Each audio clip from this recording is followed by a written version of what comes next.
So the DJI NEO 2 is finally here, and it's probably the most anticipated drone for so many people out there, and for good reason. It requires absolutely no experience at all. You don't need any remote or preparation to use it, and literally anyone can fly it with just a single button takeoff. It can fly in a fully automated mode where you don't need to do anything, you just select one of the built-in flying modes and the drone does everything on its own.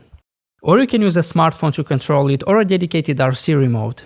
Or you can even fly it as an FPV drone using the goggles and the motion controller. So it's definitely the most versatile drone that DJI has ever made.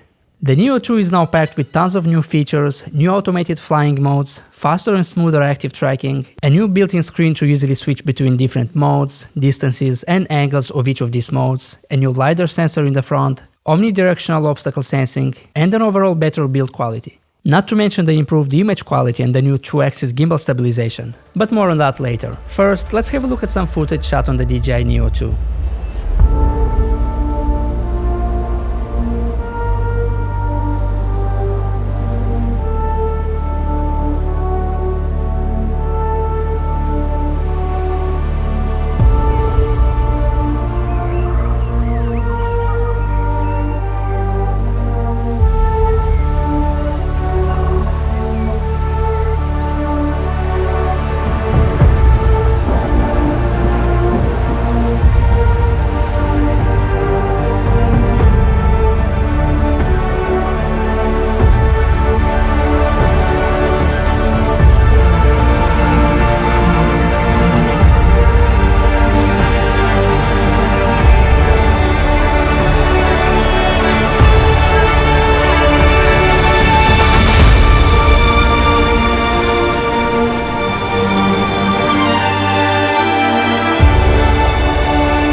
The DJI NEO 2 is really the most beginner-friendly follow-me camera drone out there, and there are a lot of improvements over the previous model. So let's cover everything there is to know about it in this video.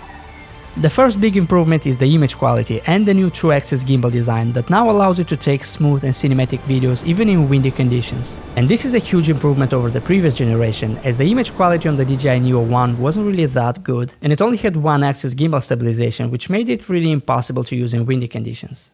The camera is still a half-inch sensor, so it's still the same size, but the image quality is noticeably better. In fact, the DJI NEO 2 can now record videos in 4K up to 100 frames per second, and some of these shots look really good. It's obviously not the same image quality as on the Mini 5 Pro, for example, but on this drone it doesn't really matter. It's not just about image quality, but more about the experience of having a fully automated drone that can fly itself, allowing you to capture moments with friends and family without being behind the camera or behind the controller all the time.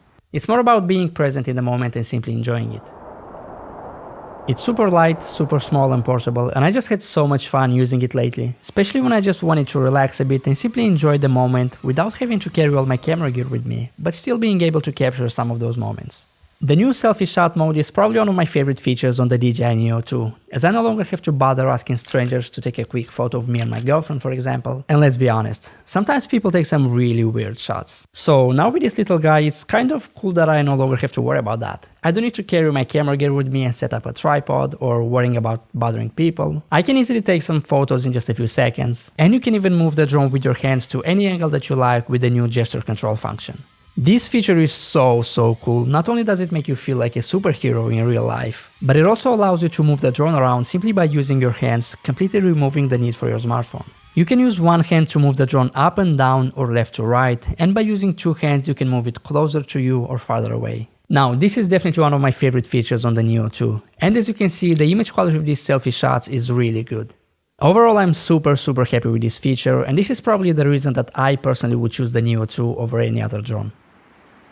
The overall design just looks better and more professional. It's now definitely more in line with other DJI drones like the Mini 5 Pro. It has a built-in propeller guard that makes it really safe to fly anywhere, and now it comes with this new digital transceiver that can be installed on the back of the drone. When this digital transceiver is installed, you can use the dedicated RC remote or the motion controller with the goggles if you want to fly it as a normal drone or in FPV mode. And when it's not installed, you can only use it in the fully automated mode, where the drone just flies itself, or by connecting it to your phone and control it from the DJI Fly app. The digital transceiver only comes included in the Fly More combo, so you can decide for yourself whether you want it or not.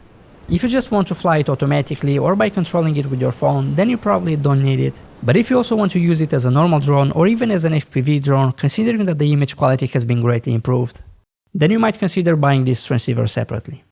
In the front, we have a new built-in display that allows you to easily switch between different flying modes and even change the distance and angle of each of these modes.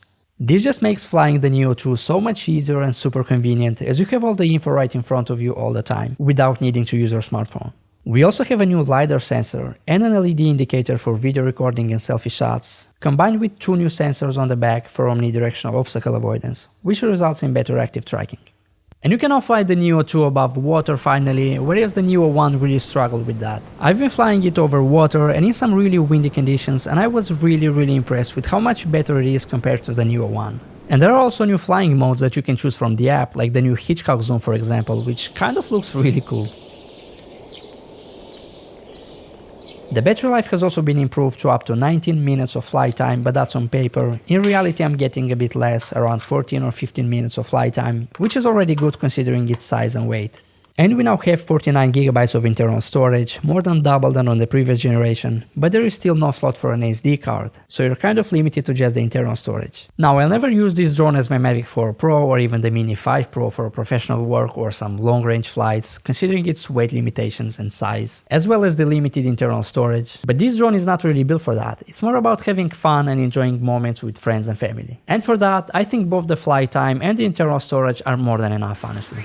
And lastly, the wind resistance has also been improved. I've been using it in some really windy conditions to really test it out, and I was really impressed with how well it handled it. I don't really have any complaints about this drone considering its price and the target audience, as it already has so many good features packed into this little drone, and everything is just new and better when compared to the previous generation. I would have probably liked the ability to shoot in D-Cine-like or even D-Log-M to at least have a bit of control over the colors, as there is not much to do here in terms of color grading. But again, this drone is designed for a completely different audience that might not even know what D-Log-M is or know how to color grade, so I cannot really complain about it. And as for the sensor size, yes, it's still a half-inch sensor, so still the same size, but it now has a wider aperture of f2.2 and a higher ISO range of up to 12,800. So the image quality has been really improved. And having a new 2-axis gimbal stabilization combined with this improved image quality really makes the Neo 2 the best beginner-friendly drone that you can get right now. So yeah, I think that's it for this video. I really hope you guys enjoyed it. Let me know in the comments if you'll be getting the Neo 2, and I guess I'll see you in the next one. Take care.